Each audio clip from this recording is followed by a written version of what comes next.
ich in Angela Merkels Alter If I were Angela Merkel's age, I might have been willing to serve a second term. bewegen lassen, eine zweite Amtszeit zu machen.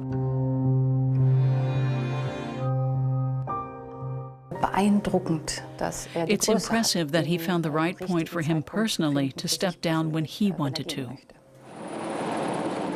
This may look like an unusual place to land, but pilots are used to touching down in front of Bellevue Palace. Joachim Gauck is flying to Szczecin, Poland, to review a unit of NATO troops together with the Polish president.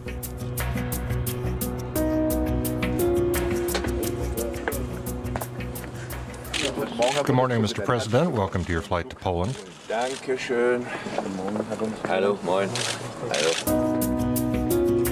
It's one of Gauck's last trips in office, and the appointment is important to him.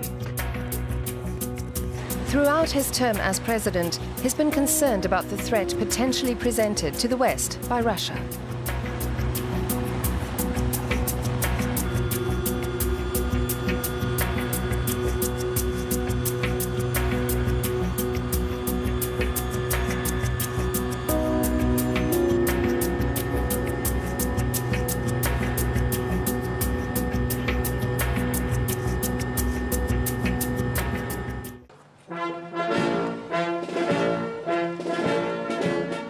A symbolic visit. Gauck and his Polish counterpart Andrzej Duda appearing together in front of a NATO unit. The suggestion is that Germany, Poland and the West stand united against Vladimir Putin's Russia.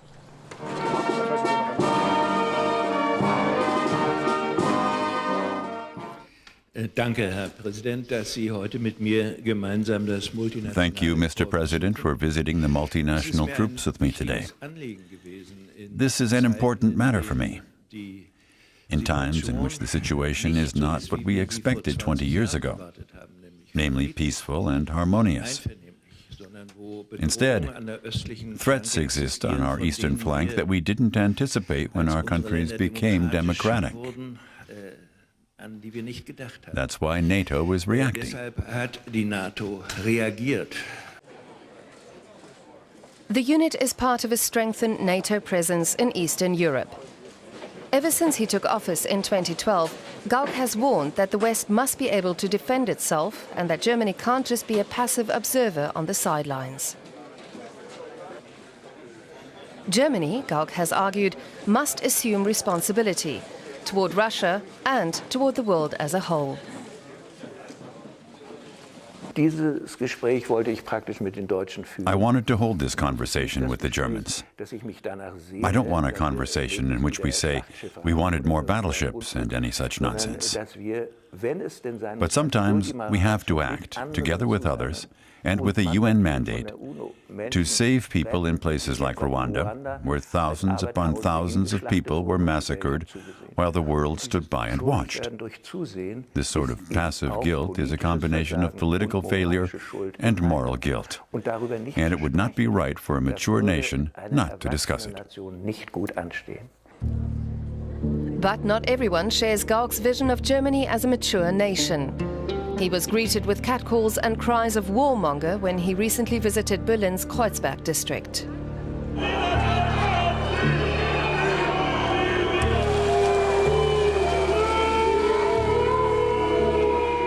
Gauck has never been popular with German leftists. He's definitely a proponent of war, and in light of German history and the experiences we've had in the past 20 years with military missions, I think that's a fundamentally wrong perspective.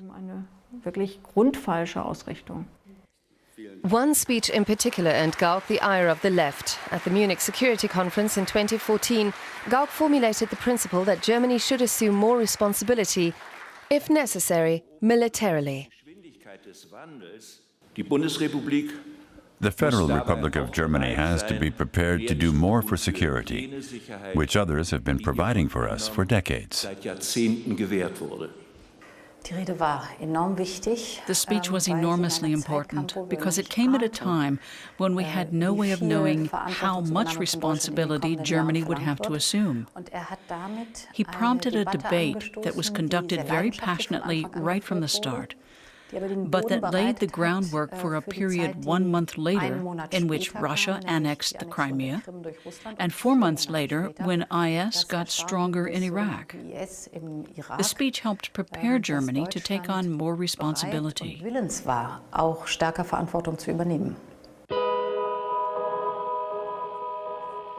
Bellevue Palace has been the official home of the German president since 1994. But Gauck and his partner Daniela Schad prefer to live in a suburban villa. It wasn't easy for Gauck to assume a largely symbolic office 5 years ago, as he himself recalled.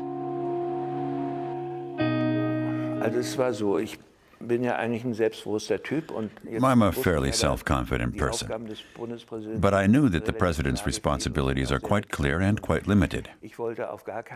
I didn't want to compete with Germany's other constitutionally defined institutions, especially not the parliament or the executive branch of the government.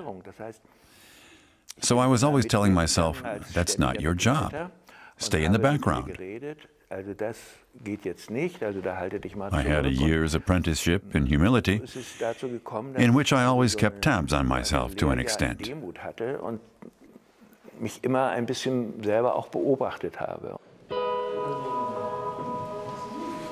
Gauck didn't have to go it alone in his apprenticeship in humility. His advisors and staff helped him. Here, for example, they discussed the president's appointments and the political issues that are still outstanding.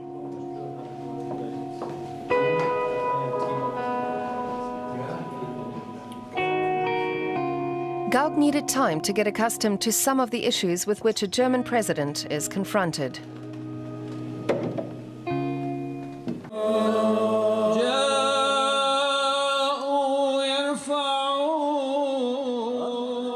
For instance, it wasn't easy for him, a former Protestant pastor, to feel at ease with the idea of Islam and Muslims in Germany. In his official capacity, he attended the Muslim fast-ending celebration Eid al-Fitr. But not everyone was happy with his answer when he was asked how he felt about his predecessor's statement, "Islam is part of Germany." In the beginning, he said that he would not endorse that statement in that form. He said he'd prefer to say that Muslims are part of Germany and not explicitly that Islam is part of Germany. A leading newspaper drew an interesting analogy, writing that that was like saying trees are part of Germany, but not the forests. That gave Joachim Gauck pause for thought. A party at the presidential palace. Among those invited are young migrants. He now says that these people too are part of Germany. But he had to learn to think that way. He freely admits that at the celebration held to mark people becoming German citizens.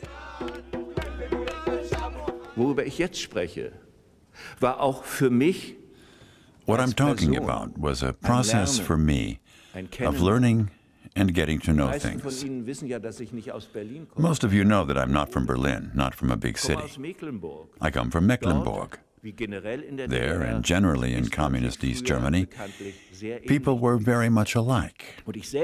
And yet, I've learned that in just a few years, you can change your ideas of I and we. And you can sense that I find that very enriching. There was a speech in which he talked about the new German sense of we. He said that he, too, had to learn lots of things anew, and that he had to overcome his feelings and adopt new positions. He said he initially found some questions alienating, but that he had noticed that dealing with those questions had given him a new sense of the world. One of Gauck's main principles is to listen and learn. After a year, the office had gotten used to me, and I had gotten used to the office, and we felt more comfortable with one another. Gauck has seen continued reconciliation with Germany's former wartime enemies as one of his important roles. This is what remains of Oradour-sur-Glane in France, the site of a horrific German war crime. Joachim Gauck and French President François Hollande met in the village church. In June 1944, women and children were herded into the church, and members of the Waffen-SS set it on fire. Only 6 of the 647 inhabitants of the village survived the massacre.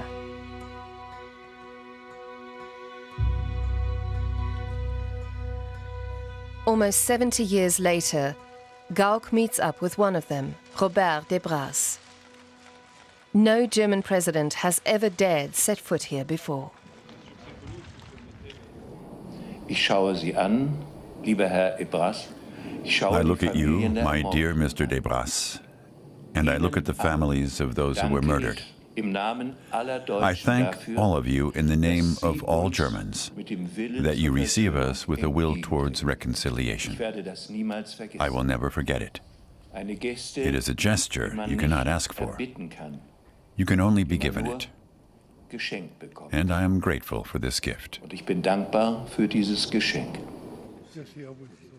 At his meeting with the survivors of this wartime atrocity, Gauck acknowledged Germany's moral guilt and stressed that today's Germany is a friend to France. Part of the German president's job as the normal head of state is to visit the most troubling sites of Germany's past. Finally, a major German leader has come to look at Oradour. Finally. The former pastor Gauck is good at feeling and showing empathy. That was something he demonstrated on a trip to Peru. The visit started in high spirits. He was given a friendly reception. All was well with German-Peruvian relations. Peruvians had no problems singing along with the German national anthem.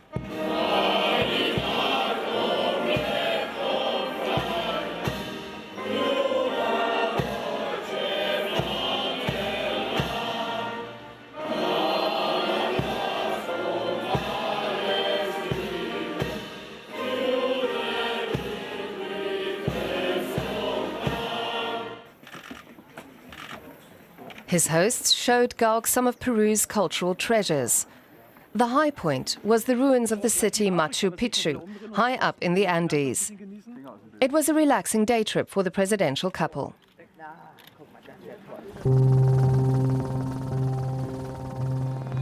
But a few hours later, a Germanwings aircraft crashed into a mountain in the French Alps. Everyone on board was killed. Gauck learned about what happened while in Peru. His task was to find the right words. Today, when I woke up, I heard with great horror about what has taken place back home, about this terrible plane crash. Like many people at home, I am utterly devastated.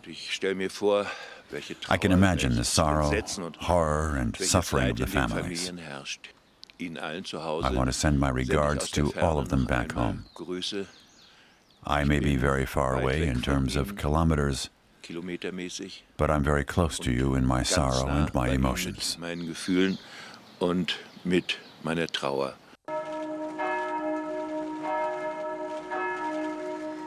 Gauck cancelled the rest of his South America trip, and several days later he attended funeral services in the town of Halten.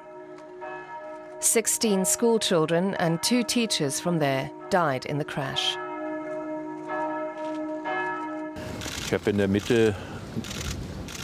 I sat in their midst and heard the sobbing of the people who were mourning their loss. I wanted to mourn with them. Gauck listens to others and tries to console them, and not just because it's part of his current job.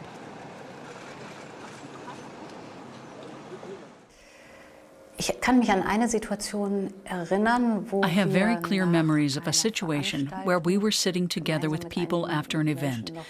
It was a phase where things weren't going well for me. I was under massive pressure, and I think he could feel it with his great sensitivity as a pastor.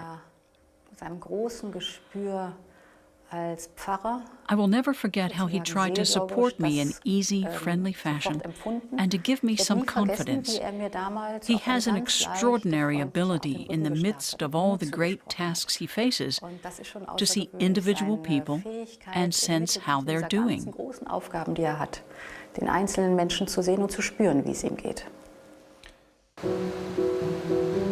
Gauck also felt people's desperation when he traveled to Turkey in 2014. Always one to take a strong stand for freedom, he was now visiting a country in which people's liberties were increasingly being curtailed. The man responsible for that was Turkish President Recep Tayyip Erdogan, who then, as Prime Minister, had brutally put down protests in Turkey. The mood between the two leaders was tense. Afterward, Gauck spoke at the Middle Eastern Technical University in Ankara, the hotbed of left-wing protest in Turkey. The government had temporarily shut down Twitter, Facebook and YouTube. In his speech, Gauck praised Turkey for the progress it had made and its help in the refugee crisis. But he didn't mince words about what was going wrong in the country. In jüngster Zeit recently, we've been hearing from Turkey voices of disappointment, embitterment, and even outrage over a style of leadership many people see as a threat to democracy. For instance, when ordinary citizens are told how to live, when attempts are made to increase secret police surveillance over their lives, when protests on the street are suppressed by force, and when people sometimes even lose their lives. He was defending the principles instead of the daily interests and daily business. That's why it was so important and very historical at that moment. The media crackdown was not that powerful at that stage, and maybe he was, kind of smelling that it's coming. And he warned the Turkish government about the danger and, backed the Turkish freedom fighters in that sense. Erdogan answered immediately, accusing Gauck of meddling in Turkish politics. After the German president spoke with me, he said some strange things at a university. He said things that were false and untrue. It was a major affront. Gauck was still in Turkey, but he didn't express any regret. On the contrary, he had seized on an important issue. I did my duty. I took a stand on the reality of the current conflicts, which we knew from the media and numerous statements by ordinary people. I didn't make anything up. And I exercised restraint with my critical questions, which is what they were in part, and my remarks. When we talk about the human rights deficits of these authoritarian regimes, we get responses from the circle of people who are being denied their rights. I know that from the old days. It was totally important for the people who were repressed by communism that they had outside advocates. It really helped them back then. I don't want to forget that. For that reason, he invited Can Dündar to Bellevue Palace. The former editor-in-chief of the newspaper Cumhuriyet had fled from Turkey. Erdogan personally brought charges against Dündar for carrying out research critical of the government. He's now living in exile. Persecuted by the Turkish government, supported by the German president. The timing was perfect because just 1 week ago, our newspaper were raided by Turkish police and 10 of our editorial board members were arrested. So it was really a very crucial time, and I didn't expect such a thing, such an invitation. In a way, it made me a target in the eyes of Turkish government and the pro-government press. But at the same time, of course, it gave me a kind of an untouchable status, let's say. They may have lived in a palace, but they're no king and queen. The German president and Ms. Schad is how they're usually introduced. They've been a couple for many years, but they've never married. She was editor-in-chief of a newspaper before she became Germany's first lady. Joachim Gauck and I are both very political people. We enjoy discussing a huge range of questions at home. That was the case in 2012, and it will still be so in 2017. Discussions are a way of testing out your own views and opinions. As I did, she automatically grew accustomed to her new position. She began to enjoy being First Lady. When you see people here with their eyes shining, happy at being listened to, taken seriously and understood, then you sense that it was good that she gave up her newspaper career and became a great First Lady. It's almost a shame she has to give it up. But the next First Lady will also be great. I'm just very happy and grateful to have had such a strong source of support.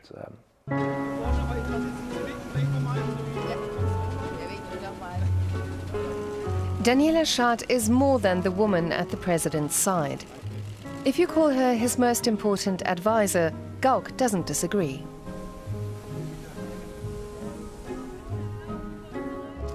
Here they are reading newspapers on board a German government plane in the presidential suite.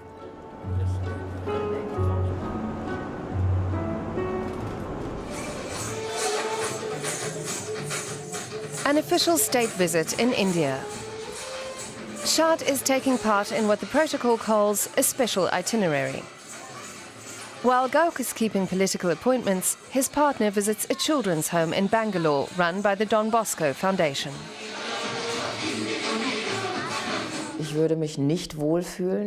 I wouldn't feel right if I traveled to a country like India and only went from one tourist attraction to the next and paraded around in nice clothes. It wouldn't be what I want. And it would not be what the citizens of Germany and the host country have a right to expect.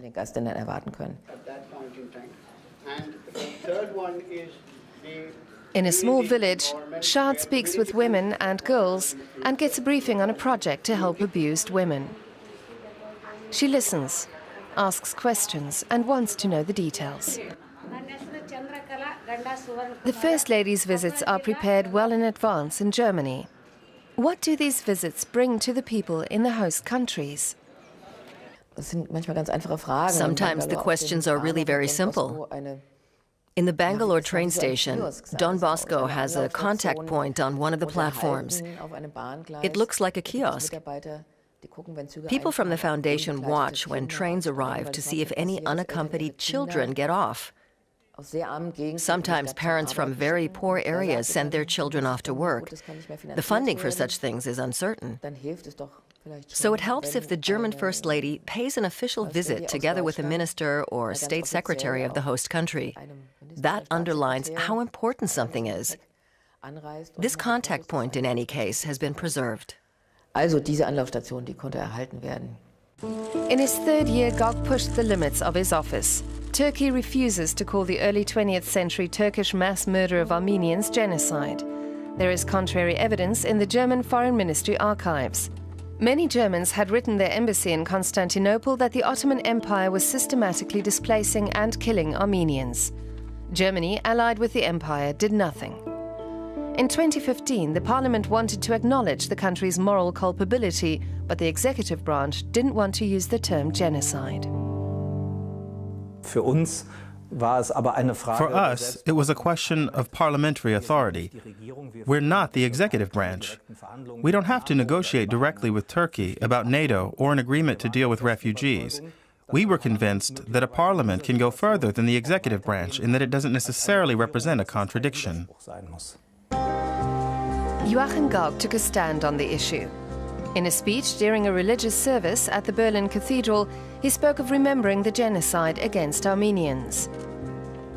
The idea was to encourage historical clarity and reconciliation, but also to say something that the government executive didn't dare to. I had to be clear about whether I was transgressing a boundary or not. I was of the opinion that I wasn't. I had a clear conscience. And that made it easier for some of the parliamentarians. We drew attention to the fact that parliamentary leaders of the governing parties faced an embarrassing situation. On the eve of a debate, the German president said things that the government didn't dare to and didn't allow the coalition factions to talk about. The Chancellor's office, the Foreign Ministry, and the heads of the parliamentary factions were forced to call an emergency meeting with the President's office to head off potential embarrassment.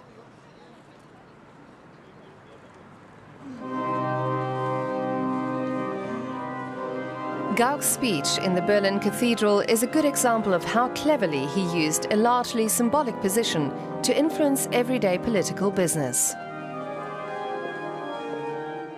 Das Schicksal der Armenier The fate of the Armenians is typical of the mass annihilations, ethnic cleansing, displacements, and genocides that mar the 20th century so terribly.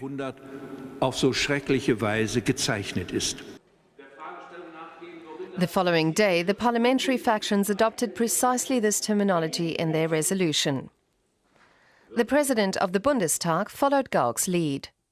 What took place during the First World War in front of the eyes of the world in the Ottoman Empire was a genocide.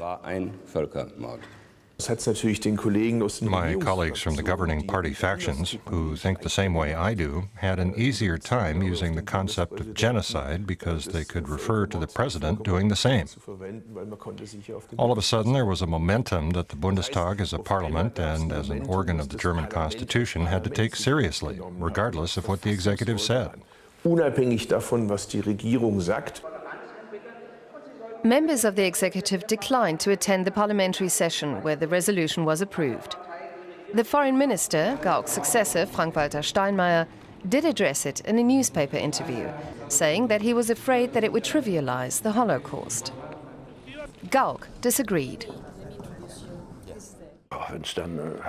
When I hear things like he's trivializing the Holocaust, you can sense the real underlying motivations. It upsets me. You know the sorts of people who put themselves on thin ice with this sort of argumentation.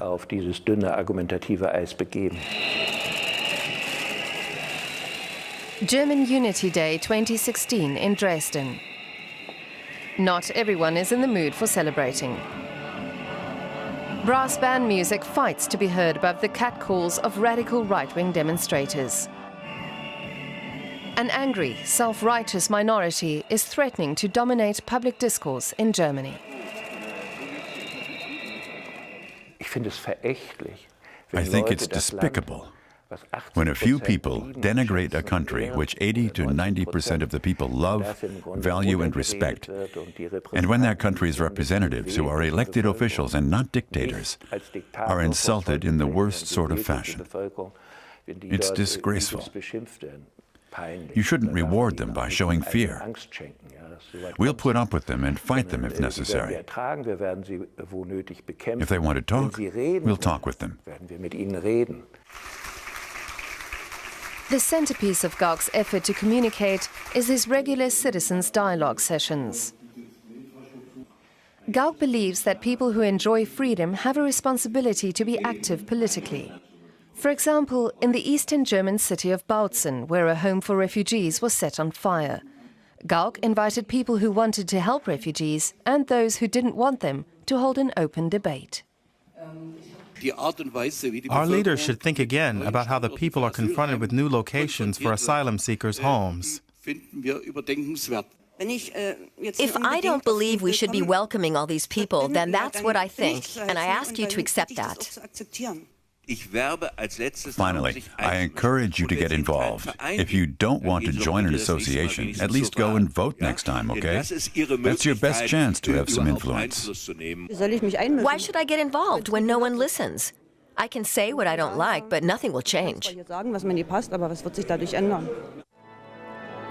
The refugee crisis has divided opinions in Germany. At the opening ceremony of a week devoted to multiculturalism, Gauck made it clear that he, too, thinks that there are limits. We should dare to talk directly about the fundamental dilemma of these days. We want to help. But while our hearts are open, the means at our disposal are finite. The media interpreted this as the antithesis of Chancellor Merkel's optimistic "we can do it" policy towards refugees. Was this another instance of Gauck taking a contrary position? He said it wasn't.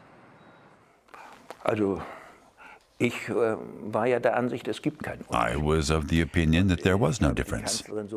That's the way I interpreted the Chancellor. Of course, a lot of other people didn't interpret her that way. I was interested in the issue of how we can preserve a fundamental level of support for immigration in a populace that is being asked to get used to so much that is new, including a level of diversity that it's not accustomed to. It's not enough for political elites simply to say, we're an open society, we're ready to accept others, we have a welcoming culture. That's not enough. It has to be grounded in reality.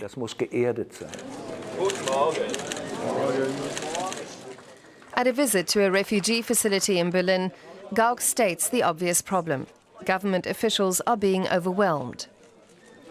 But he also praises the volunteers who help to improve the situation, rather than just complaining. This is one of those associations that have arisen in Germany as a network of ad hoc groups of people willing to help. They show that there's a bright side in Germany, a shining contrast to the darkness of attacks on asylum seekers' homes or racist assaults against people. The dark side of Germany. Members of the anti-immigration Pegida movement demonstrate every Monday, copying the anti-communist Monday demonstrations of 1989.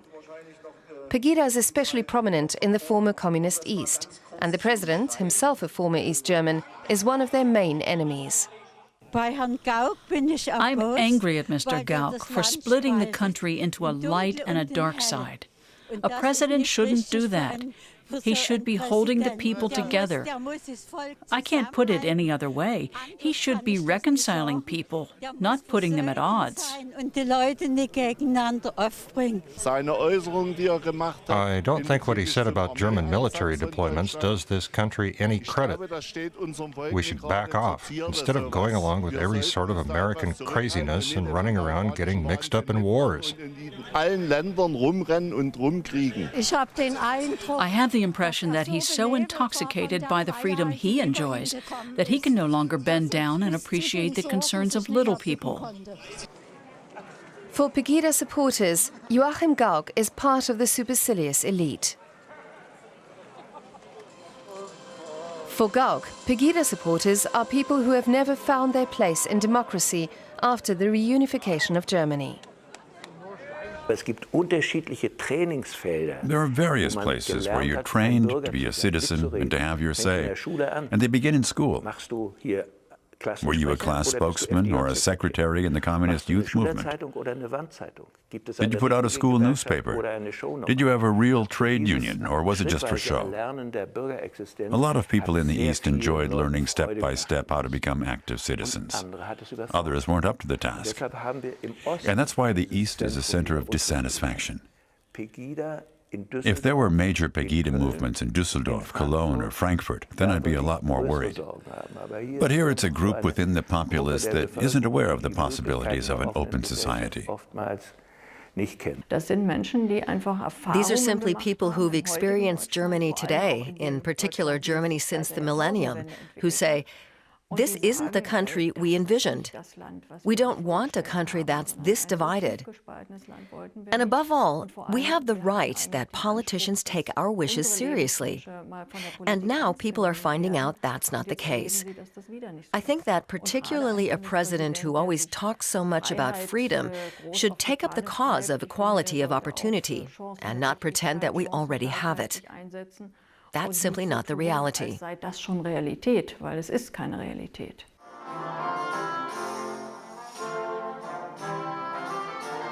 An evening of culture in Bellevue Palace.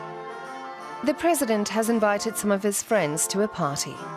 After 5 years in office, his frustration at Germany's problems clearly shines through.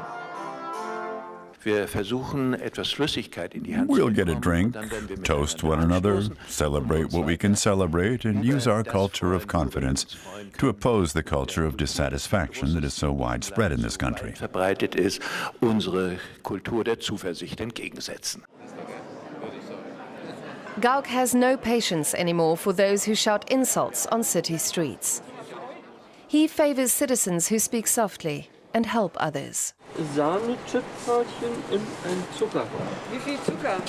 It's 7 a.m. and behind Berlin's Bahnhof Zoo train station, hot drinks are being passed out to homeless people. It's probably the largest charity mission of its kind in Germany, and it's expecting a visit from the president.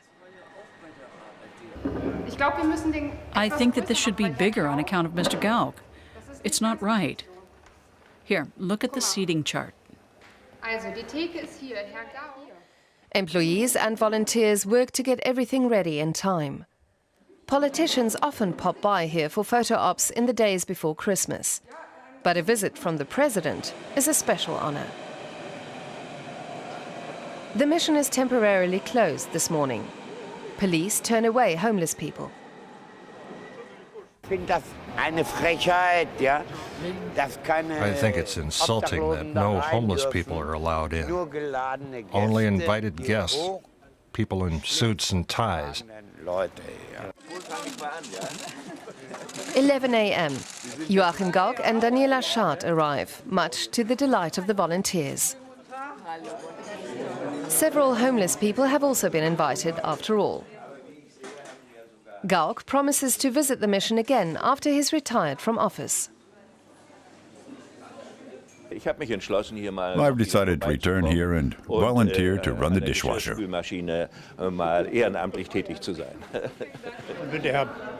What good does it do for Mr. Gauck to come by for an hour? Nothing concrete right now, but I think he has his connections. As our head of state, his mandate is symbolic. He's not the Chancellor, but I think he could give us a push. That'd be nice. Before he leaves, Gauck goes to those who were forced to wait outside. Merry Christmas! Merry Christmas! From what I've seen, they're well prepared. There are a couple of presents. Whoever's here on Christmas. I wish you'd stay president. You do? Yes.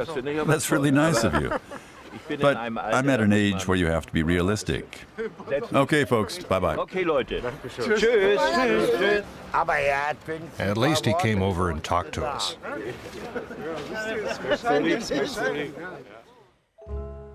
In June 2016, Gauck decided that he would not stand for another term as president. His announcement ended weeks of speculation about the future.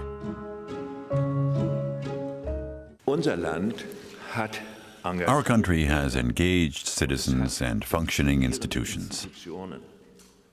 A change in the office of the president is no reason to be concerned in Germany.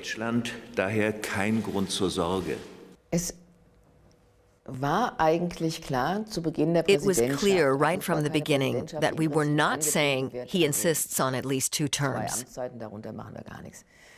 There were points at which he probably thought that it might be sensible. But I'd point out that thus far in German history, a second term for the president has actually been an exception. Half a year later, after terror attacks, continued Pegida demonstrations and arson attacks on refugee homes, Gauck's assessment of the current state of Germany doesn't sound as positive as it used to.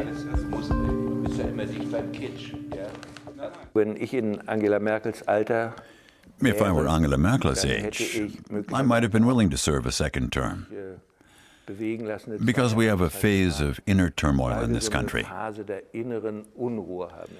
wouldn't say that it's threatening, but it's different than 5 or 10 years ago. The country is asking itself more clearly, who are we? Who are we in Europe? Where are we headed? And many people are asking whether their children will have the same chances they did. That might have been a reason to depart from my original intention of only serving a single term, but I didn't want to do that at my age. Germany will soon be without Joachim Gauck. One last major trip, 9,000 kilometers eastward.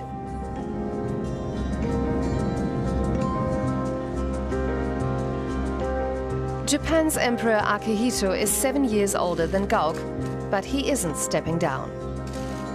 Gauck decided differently. Does he regret that?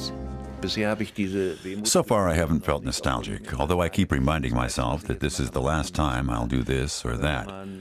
But if you're always working and things are ticking along, those feelings don't arise. But retirement is something Gauck will have to get used to. The return trip to Berlin. The journalists on board the plane ask the same question that many Germans are asking themselves these days. What will Joachim Gauck do after he leaves office? Do I have to have an answer? To be honest, I don't know. But I imagine it will be really nice to have some time to recover, in which I don't always have to take care that I don't say the wrong thing or look the wrong way.